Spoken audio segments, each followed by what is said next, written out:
Assalamualaikum warahmatullahi wabarakatuh. Akan melakukan presentasi UTS keberasaan, yaitu tentang marketplace dengan startup MyPad.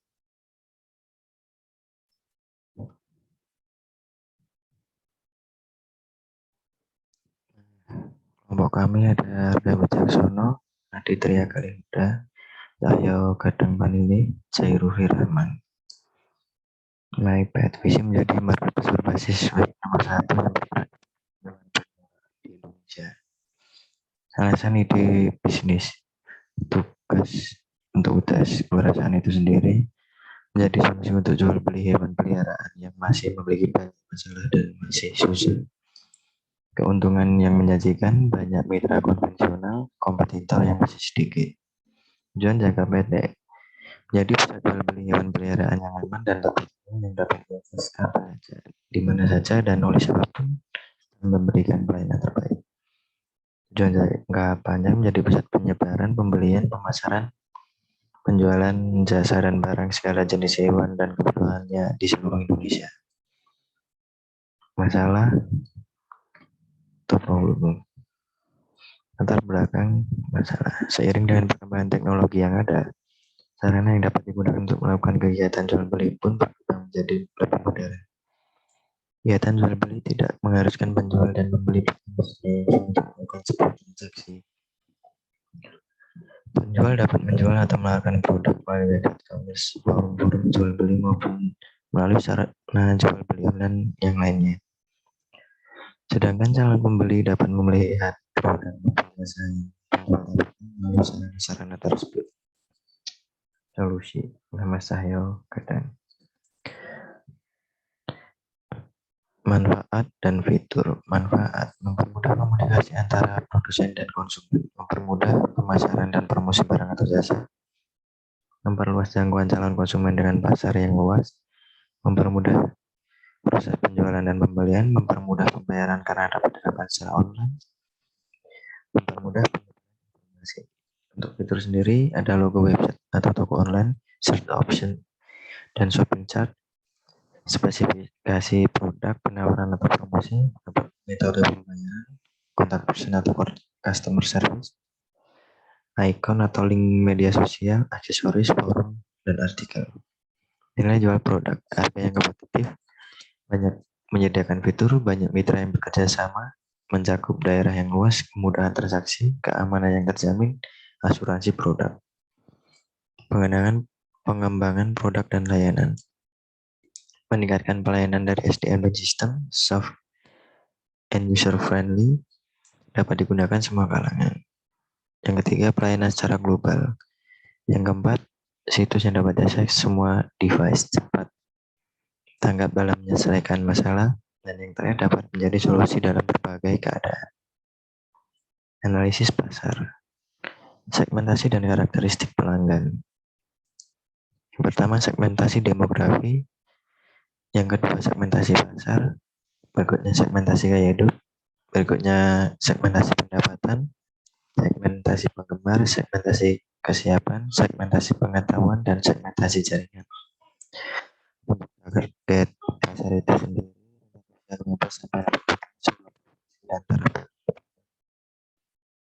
pecinta binatang peliharaan, bandwagon, atau pengikut tren terbaru.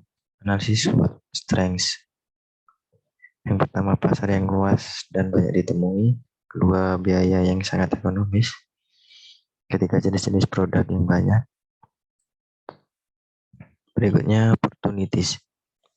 Banyaknya konsumen memunculkan fenomena baru dalam memilih hewan peliharaan, mengembangkan bisnis dalam bentuk franchise. Weakness, persaingan yang sangat banyak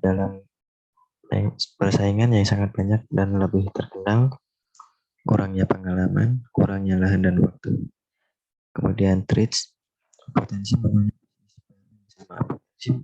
berkembangnya bisnis yang sama yang sudah ada. Analisis kompetitor oleh Mas Aditya Galinda. Profil pesaing. Kompetitor bergerak dalam bidang yang sama memberikan pemasaran hewan peliharaan ataupun segala kebutuhan hewan peliharaan. Untuk kelebihan aplikasi kita adalah mempertemukan antara penjual dan pembeli secara langsung, dapat diakses semua kalangan. Kekurangannya, kurangnya keamanan transaksi karena masih menggunakan COD. Yang kedua, tak ada garansi atau asuransi. Yang ketiga, rawan terhadap kejahatan. Dan berikut adalah salah satu logo-logo startup yang bergerak di bidang yang sama. Dan jual kucing, anjing dijual, anjing kita, anjing ras, cat cute, OLX, dan jual. Strategi pemasaran dan penjual. Strategi pemasaran, yaitu kita melalui yang pertama melalui media sosial, menentukan sasaran dan target pasar melalui sosial media yang untuk hasil yang lebih akurat. Afiliasi, bekerja sama dengan pihak lain akan sangat banyak memberikan keuntungan. Influencer, menggait influencer sangat ampuh untuk meningkatkan penjualan dengan cepat. Yang terakhir menggunakan SEO, Search Engine Optimization, dapat meningkatkan visibilitas pembeli untuk mencari barang yang diinginkannya. Periklanan dan promosi, sama masih dengan promosi media digital, sosial media, ads, SEO, dan lain-lain. Yang kedua, promosi secara fisik, pasar, festival, event-event lainnya. Yang ketiga, promosi tradisional melalui koran, reklame, majalah, dan lain-lain. Untuk strategi penjualannya, nah, kita ada super sale atau yang saya sebut promo. Yang kedua ada iklan.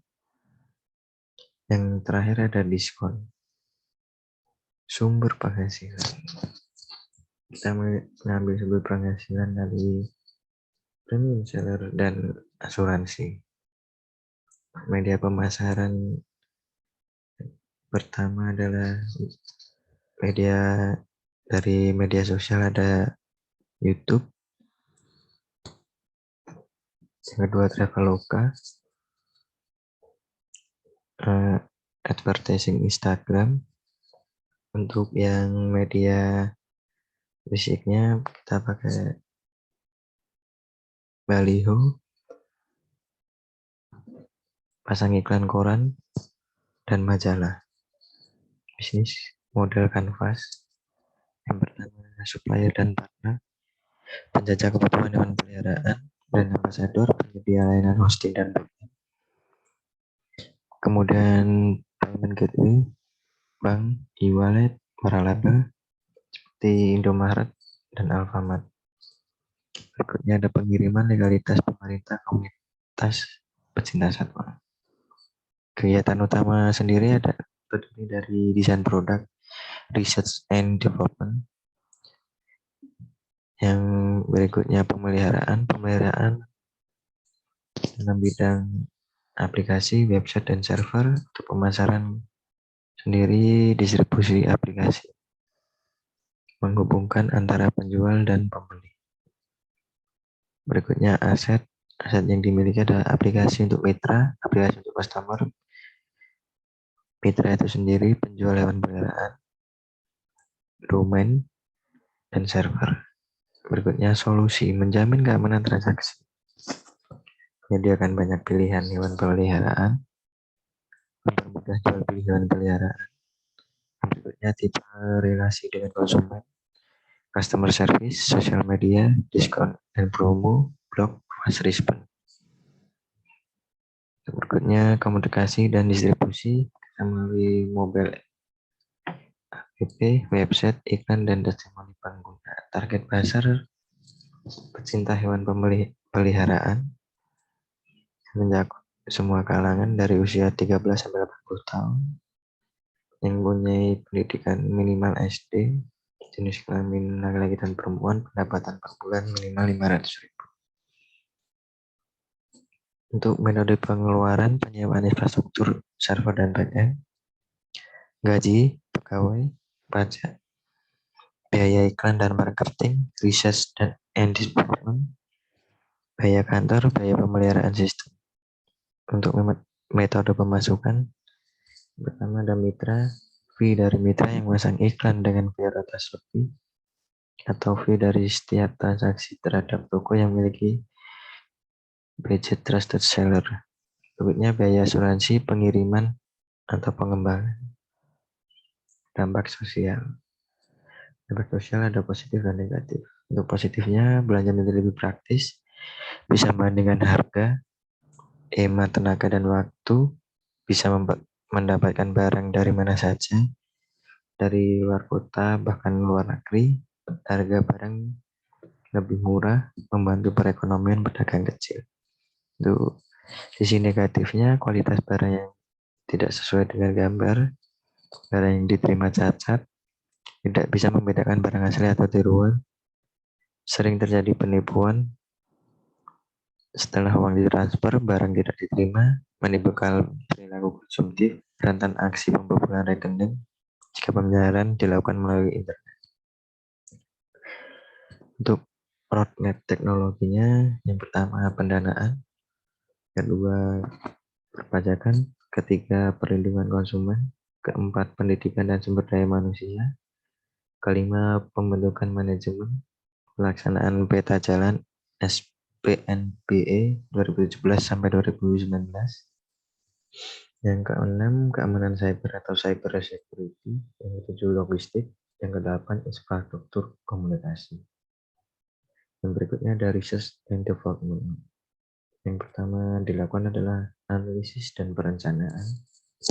Setelah melakukan analisis dan perencanaan, kita ke sesi berikutnya untuk membangun teknologi. Setelah teknologi dibangun, kita melakukan uji coba. Setelah uji coba berhasil, kita baru pemasaran produk. Untuk job desk kelompok, ada CEO, CMO, CFO, dan CTO. Sekian dari kami. Terima kasih. Wassalamualaikum warahmatullahi wabarakatuh.